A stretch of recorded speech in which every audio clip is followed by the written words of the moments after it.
Lo yakin si Helena bolos? Vano memutar bola matanya malas ketika Septi menanyakan pertanyaan yang sama untuk kesekian kalinya. Baru semenit yang lalu Septi bertanya, sekarang ia bertanya lagi. Iya, tetap sama. Vano menjawab seadanya saja, satu kata 3 huruf yang membuat Septi kesal bukan main. Gadis berbando pink itu berdecak dengan kesal. Lo bisa gak sih jawab yang jelas? Iya doang, coba jelasin kronologi kejadiannya, ujar Septi. Vano memutar bola matanya malas padahal ia sudah menjelaskannya saat mereka berada di jalan menuju kantin. Awalnya Vano baru saja hendak mencari Helena, atau paling tidak jika tidak ketemu ia akan kabur ke perpustakaan. Tapi baru saja ia setengah jalan ia malah bertemu dengan Septi yang hendak menjemput keduanya, Helena dan Vano. Dan seperti biasa gadis itu malah menarik Vano menuju kantin seraya mulai bertanya kemana Helena karena Vano sempat memberitahu Septi bahwa Helena membolos. Tapi Septi tidak percaya. Mungkin bukan hanya Septi, orang-orang satu kelas atau bahkan satu sekolah pun tidak akan ada yang percaya cewek cupu dan pengecut macam Helena membolos. Septi terus bertanya pertanyaan yang sama berulang kali. Vano jadi jengah sendiri, ia lelah menjelaskan hal yang sama berkali-kali. Kan saya udah jelasin Septi, Helena emang bolos dan saya juga udah jelasin kronologi kejadiannya. Jelas Vano kembali dengan frustasi. Septi mengangguk-anggukan kepalanya mengerti. Matanya kembali ke arah pintu kantin.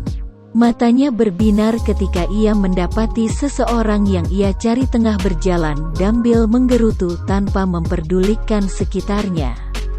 Helena, panggil Septi dengan berteriak sambil melambai agar Helena tahu keberadaannya. Mengabaikan para penghuni kantin yang berdecak kesal sambil menutup telinga mereka masing-masing mendengar namanya dipanggil, Helena menoleh, mencari-cari keberadaan suara itu.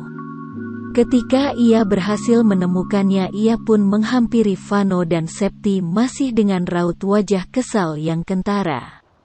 Lo dari mana aja sih? Ini lagi, lo dapet mangga dari mana? Helena yang baru sana mendudukkan bokongnya di kursi melayangkan tatapan tajam ke arah Septi. Ia mulai mengamankan 2 mangga yang ia taruh di atas meja. Takut-takut jika Septi meminta mangganya ia tidak akan rela. Gak usah minta, ujar Helena memberi peringatan pada Septi dengan tatapan mata siaga. Septi berdecak, ah elah Hel, gak bakal kali. Lo dapet dari mana sini mangga? Helena menghela nafasnya lega, dapet nyolong. Balasnya santai ketika merasa Septi tidak akan meminta mangganya.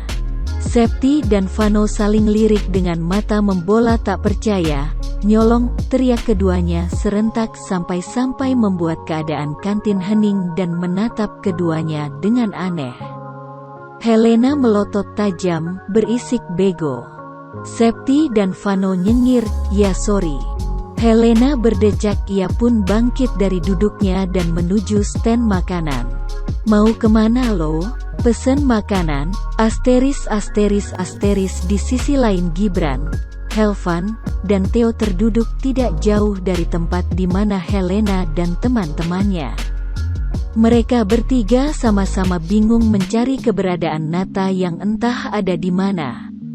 Ngomong-ngomong, Gibran dan Theo itu berada satu tingkat di atas Helvan dan Nata. Mereka sudah kelas 12, berbeda dengan Helvan dan Nata yang masih kelas 11. Gibran dan Theo sekelas tapi Helvan dan Nata tidak. Helvan duduk di bangku kelas 11 IPS 1. Gibran adalah kakak tertua si pemilik tubuh, nama lengkapnya adalah Gibran Aknan Mahendra.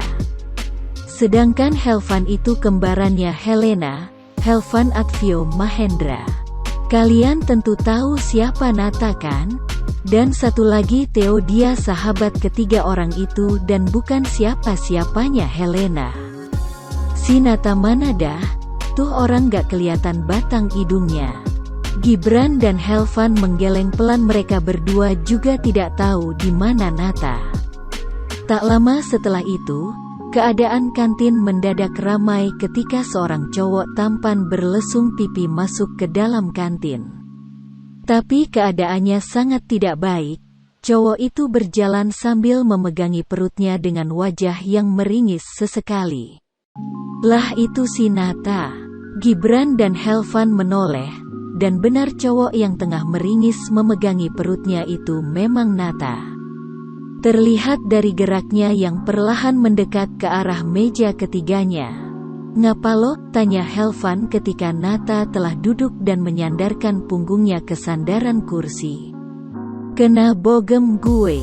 Gibran, Helvan dan Theo mengernyit. "Siapa yang nonjok lo?" Nata menghela nafasnya. Ia yakin teman-temannya tidak akan percaya dengan apa yang ia katakan sekarang. Ia pun tak percaya. "Tuh," ujar Nata seraya menjuk seorang gadis yang tengah asik mengupas mangga. Ketiganya melongo tak percaya. "Helena?" Beo ketiganya serempak. Nata mengangguk lesu. "Gue gak tahu kenapa dia bisa berubah sedrastis itu," gumam Nata, ingatannya menerawang ke masa lalu. Di mana Helena masih menjadi gadis manis yang lemah dan lembut. Tapi sekarang Helena terlihat sangat-sangat membencinya. Gibran dan Helvan hanya diam, wajahnya datar tidak menunjukkan ekspresi apapun. "Ya wajar sih menurut gue Helena berubah. Dia capek aja kali terus-terusan disakitin." Ketiga orang itu serempak menatap ke arah Theo yang berujar santai sambil memakan keripik singkong yang dibelinya. Lalu beberapa detik kemudian atensi mereka kembali mengarah pada Helena yang tengah berdebat dengan kedua temannya.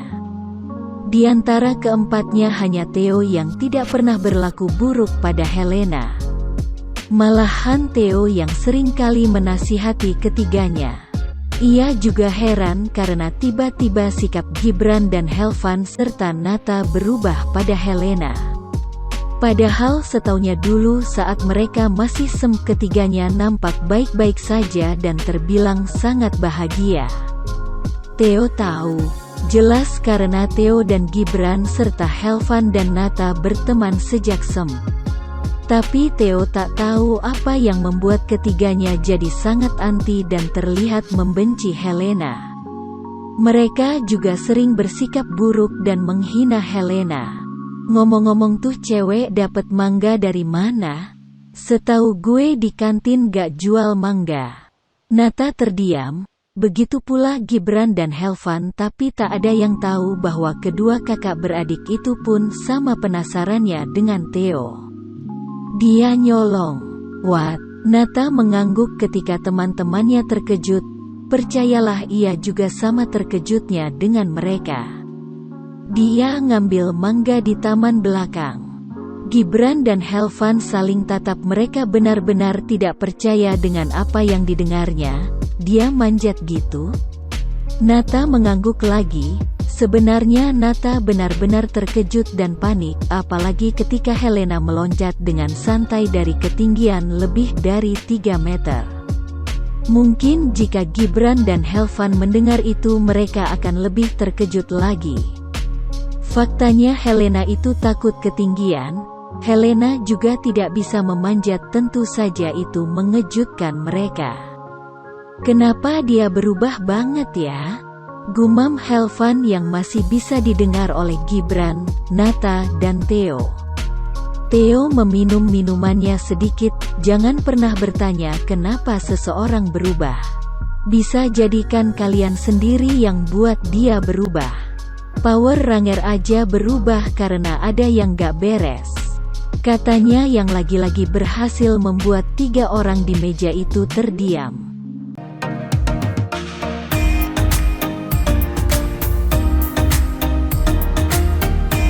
In the next story.